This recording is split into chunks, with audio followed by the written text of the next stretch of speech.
जिस तरह target killing हुई है, टारगेट किया गया कश्मीर में, तो कश्मीरी पंडित को, हिंदू को किस तरह देखते हैं? आज यहाँ आप आए हैं, इनसे मिले भी हैं। पहले तो मैं कश्मीरी पंडितों को जो जम्मू में निवास कर रहे हैं उनके संकल्प शक्ति को और संघर्ष को नमन करता हूँ। इन तमाम चुनौतियों के बावजूद भी उनका जो आत्मविश्वास है, मोदी सरकार के प्रति जो उनका आशीर्वाद है, वो सरकार की ताकत भी है। और उस ताकत की दम पर मैं ये कह सकता हूँ कि ये जो कार्यप्रणाली बदल रही है, आतंकवाद आखिरी सांसें ले रहा है। लेकिन मैं मानता हूँ कि दशकों का चलता हुआ ये संघर्ष अब विजय की ओर अग्रसर है। हमने लोकतांत्रिक व्यवस्थाओं को भी स्थापित करके बता दिया कि हम करने वाले लोग हैं।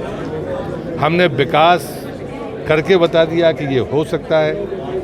केंद्र की योजनाएं कभी जम्मू कश्मीर के गरीब आदमी तक नहीं पहुंचती थी, वो करके हमने बता दिया।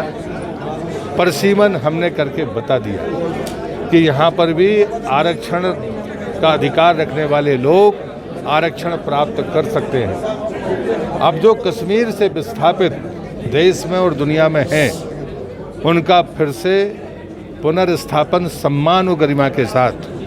और इसमें अगर कोई क्षेत्राधिकार की समस्याएं आती हैं तो उसे निश्चित रूप से राज्य की सरकार और केंद्र की सरकार मिलकर पूरा करेगी समय सीमा के भीतर। रहा सवाल किलिंग का, मुझे लगता है कि इसमें कोई बहुत चिंता की ज़रूरत नहीं है। हमारे सुरक्षा बल और सरकार मुस्तैद है, उसका जवाब दे रहे हैं। देश भर में फ्राइडे की प्रेयर्स के बाद लगातार आपने देखा कि किस तरह का माहौल बना है।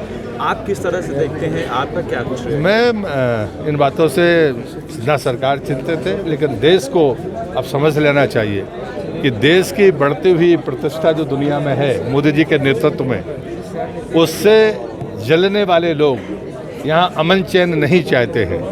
और इसलिए मुझे लगता है कि वो ताकतें हैं जो मुट्ठी भर है, हमारे सरकारें, उनका अमला, हमारे सुरक्षा बल, हमारे इंटेलिजेंस के लोग, वो सब मुस्तैद हैं। सरकार उस बात के लिए तैयार है। आप केंद्रीय मंत्री प्रहलाद सिंह पटेल जी को सुन रहे थे, उनका क्या कुछ कह रहा था। उन्होंने ये साफ तौर पर कह दिया है कि कश्मीरी पंडित समाज को कश्मीर घाटी में एक बार फिर से बसाया जाएगा और जिस तरह से लगातार आतंकवाद अब अपने अंतिम चरण पर है, उसको भी जल्द जो है वो हमारी सरकार जो है और देश की सेना उसको नष्ट और नाबूद करेगी। और इसके साथ साथ शुक्रवार की जुम्मे की नमाज के बाद जो पूरे भारत के अंदर घटा है, यूपी से लेकर कश्मीर घाटी तक का अगर जिक्र करें तो कहीं ना कहीं कुछ ऐसे शरारती तत्व हैं, उनको भी बख्शा नहीं जाएगा। आप किस तरह से देखते हैं? तब तक के लिए आप बने रहे JK 24/7 के लिए। कैमरा पर्सन दीपक कुमार के साथ अनिल शर्मा की रिपोर्ट जम्मू से।